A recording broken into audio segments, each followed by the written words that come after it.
Hi, this is Yolanda Van Veen, and in this segment we're going to talk about how to get rid of crabgrass. Now, crabgrass looks a lot like the grass that grows in your lawn, but it's pretty distinguishable because it grows more like a big spider. So you have a nice set of grass, and then all of a sudden you've got this big spidery, thick piece of grass in the middle that isn't growing straight. It kind of grows out, and it doesn't look very appealing.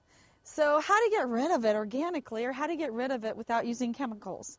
So there's a few easy ways to get rid of it. First of all, a trick I have found is just take boiling water and pour it right into the middle of the crabgrass where the roots are, because it'll die immediately. So you just pour boiling water right onto the crabgrass. And what happens is it kills the crabgrass, and it'll kill some of the grass around it, but when it fills in, a lot of times you won't have the crabgrass. But the easiest way that I have found to get rid of crabgrass is to be diligent, because it might take you a couple years to get rid of all of it. But every spring and every fall, put some compost or potting soil right over that crabgrass and add just tons of grass seed, perennial grass seed, whatever kind works best in your climate.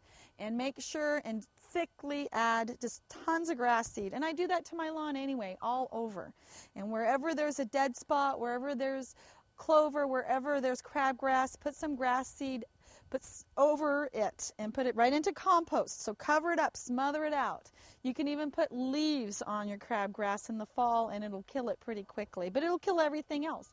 And then turn around and put grass seed down. I just can't say enough about adding grass seed, because everyone thinks, oh, I've got this crabgrass, I've got clover, and I need to use chemicals to get rid of it. But chemicals never really address the issue. You need to make it a survival of the fittest and give it grass seed, and make sure that the grass seed wins. And that way you will have a gorgeous lawn without any weeds.